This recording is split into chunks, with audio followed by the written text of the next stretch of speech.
seems to be that everyone is a political commentator these days, and I'm more than happy to jump on the bandwagon. It's autumn statement day. Prime Minister's questions are just finishing up, and I'm curious to see what Phillip Hammond has got to say about the property market in the UK. Now, as with all good autumn statements and all good political debates generally, there's a few key things that we need before we get started. Obviously, we need the obligatory Twitter hashtag.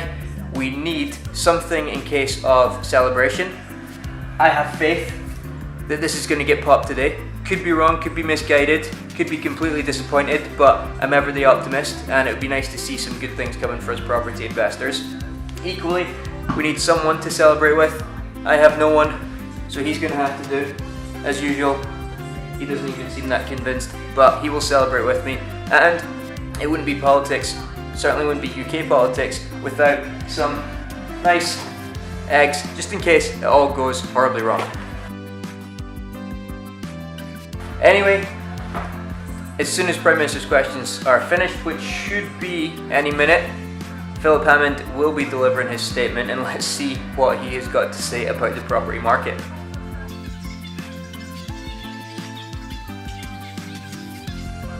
That was maybe a little preemptive. 20 past 12, still waiting. Scheduled to start at past, so we'll be there soon. 12:30, everyone's still honourable. No sign of Phillip Hammond yet. 12:35, still no sign of Phillip Hammond. Let's get this show on the road. Statement: the First Secretary of State and Chancellor of the Exchequer, Chancellor Phillip Hammond. Mr. Speaker, it's a privilege to report today on an economy which the IMF predicts will be the fastest growing major advanced economy in the world this year. An economy with employment at record high and unemployment at an 11-year low. Here we go, some pretty bold statements straight out of the block.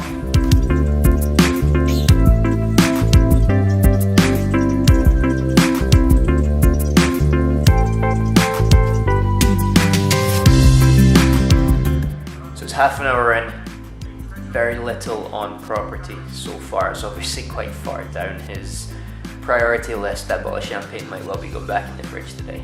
Okay, so finally he's talking about housing, and he's just hit us with 3 or 4 really key points on the Conservative government's plans for the housing market. They've just announced £2.3 billion worth of spending on infrastructure to support 100,000 new homes in areas of high demand.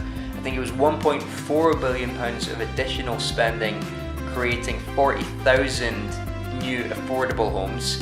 He also mentioned a regional pilot of right to buy for housing association tenants, as well as relaxing the requirements for some grants available to new build developers. So, you know, that's promising news if you are in the new build sector for sure anyway.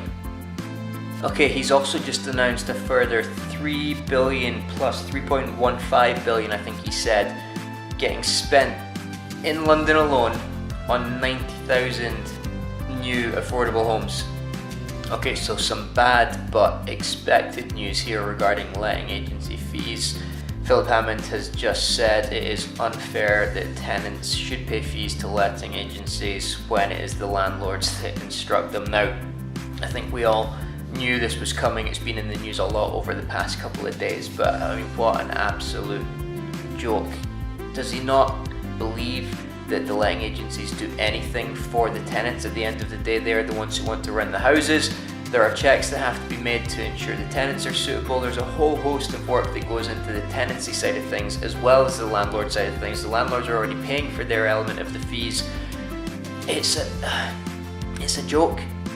The fees have to come from somewhere. Letting agents will not and cannot work for free, and if the tenants stop paying it, the landlords can't really take any more hits on their income, especially after the last statement, so it's just going to result in higher rents. So that's it, all over for another 6 months. Not the great news that I was hoping for. No mention of clause 24, no mention of stamp duty. So a lot of us hoping that there would be some retractions on those areas are going to be sorely disappointed. The champagne's going to go back in the fridge. Some positives in terms of funds for new housing, but I mean, there's always talk of that.